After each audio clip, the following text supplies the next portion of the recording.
अस्सलामुअलैकुम फ्रेंड्स। आपने English grammar का कोर्स कंप्लीट किया, आपने इंग्लिश टेक्स्ट बुक भी कवर किया, आपने इंग्लिश के लिए कोचिंग क्लासेस भी अटेंड की, आपने वोकेबलरी भी याद की, लेकिन इस सब के बावजूद आपकी इंग्लिश में फ्लुएंसी नहीं आई, आपकी इंग्लिश स्पीकिंग इम्प्रूव नहीं हुई। इस सब की वजह है वो गलतियां जो आप हर रोज करते हैं। इस सब के बावजूद अगर आपकी इंग्लिश इम्प्रूव नहीं हुई तो ये वीडियो आपके लिए है। आइए जानते हैं इन 5 टिप्स के जरिए कि आप किस तरह अपनी इंग्लिश में फ्लुएंसी ला सकते हैं, आप अपनी इंग्लिश को किस तरह बेहतर बना सकते हैं। ये 21 दिन का चैलेंज है जो कि सिंपल, फन और अफेक्टिव है। अगर इसको आप सही तरीके से फॉलो करते हैं तो आप अपनी इंग्लिश को बेहतर बना सकते हैं। आप देख रहे हैं सलीम द इन्फॉर्मर और मैं आपका अपना अब्दुल सलीम।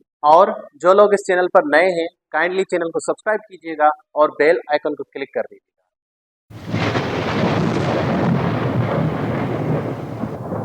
जो लोग इस 21 डे चैलेंज को एक्सेप्ट करते हैं उनको इन स्टेप्स को प्रैक्टिकली फॉलो करना पड़ेगा ताकि बेहतर रिजल्ट्स आ सके।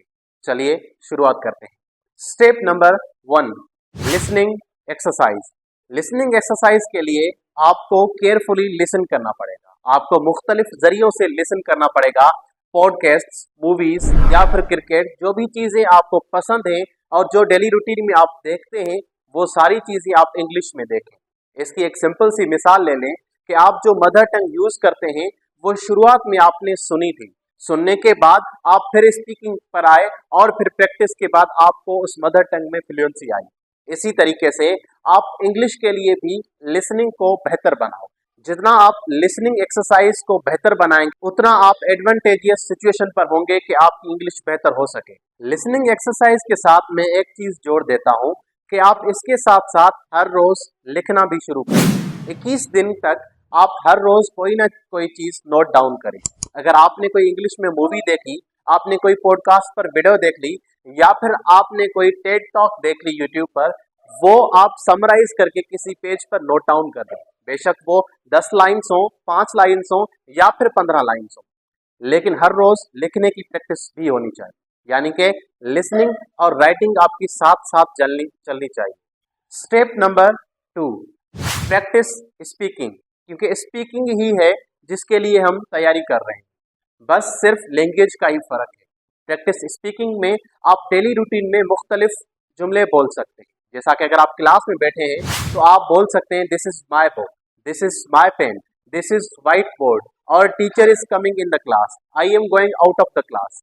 इस तरह के जुमले आप डेली रूटीन में यूज करें, लेकिन स्पीक लाउडली। जितना आप आवाज के साथ बोलेंगे उतना आपके माइंड के लिए इजी होगा चीजों को समझने में, लैंग्वेज को अडॉप्ट करने में। और स्पीकिंग की प्रैक्टिस के लिए आपको एक इजी ट्रिक भी बता देता हूँ। जब भी आप घर पर होते हैं, कहीं पर भी मिरर लगा हुआ है, उस मिरर के सामने आ जाएं और आपकी डेली रूटीन के हिसाब से कोई भी आप टॉपिक चूज कर लें। आपने फॉर एग्जाम्पल टॉपिक चूज कर लिया my favourite teacher, my best friend, my favourite hobby, कोई भी चीज जो आपको पसंद हो वो टॉपिक उठा लें और फिर आप मिरर के सामने 10 मिनट के लिए, अगर 10 नहीं तो कम से कम 5 मिनट के लिए उस चीज पर स्पीकिंग प्रैक्टिस करें।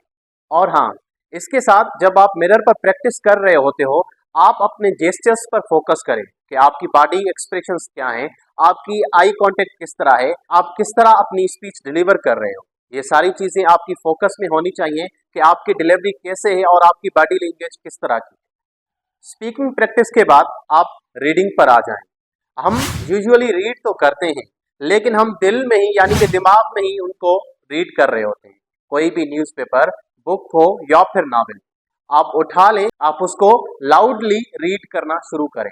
और लाउडली रीड करने से आपकी अंडरस्टैंडिंग कैपेसिटी में भी इजाफा आता है और आपकी जो डिलीवरी होती है वोकेबलरी के लिए उसमें भी इजाफा आ जाता है। बेशक आप एक स्लो रीडर हैं, आप आहिस्ता पढ़ रहे हैं, लेकिन आपकी आवाज ऊंची होनी चाहिए ताकि आपके कॉन्फिडेंस में इजाफा हो। जब जब भी आप इंग्लिश बोलने के लिए जाओ तो आपको डिफिकल्टी पेश ना आए।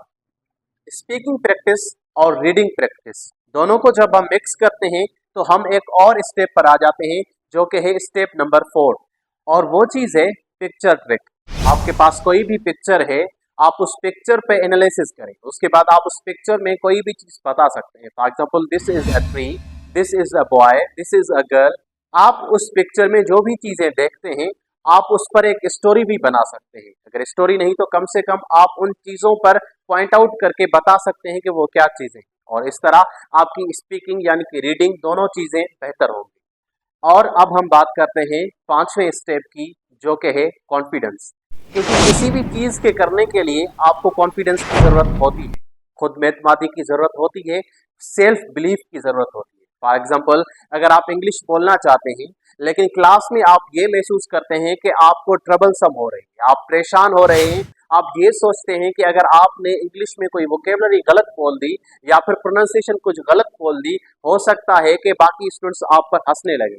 लेकिन इस चीज को आपने इग्नोर करना पड़ेगा, आपको अपने आप में एक बिलीफ रखना पड़ेगा कि आपको प्रैक्टिस करनी है। इन सारी चीजों को इग्नोर करके अपने खुद एतमादी पर एतबार करना होगा और आपने इंग्लिश स्पीकिंग जारी रखनी होगी। 21 दिन तक आप कोशिश करें कि हर चीज इंग्लिश में बोलें। अगर आप कुछ सोचते हैं तो वो भी कोशिश करें कि इंग्लिश में सोचें, और उसके बाद जब सुबह उठें तो आप इंग्लिश में प्लान करें कि आज आप क्या करने जा रहे हैं। उसके बाद जब दिन खत्म हो जाए तो रात को सोने से पहले आप सारी चीज को रिवाइज करें, और वो भी इंग्लिश में कि आपने आज के दिन में क्या क्या सीखा और क्या क्या किया, और उसके बाद नोट डाउन करें। और फिर जो सारी चीजें हमने एक्सप्लेन की है उन सारे स्टेप्स को भी इसी के साथ फॉलो करें। इस तरह आप 21 दिन में अपनी इंग्लिश में फ्लुएंसी ला सकते हैं, अपनी इंग्लिश को बेहतर बना सकते हैं। इसी के साथ मैं आपकी इजाजत चाहूंगा। चैनल को सब्सक्राइब कीजिएगा, वीडियो पसंद आए तो लाइक कीजिएगा। खुदा हाफिज।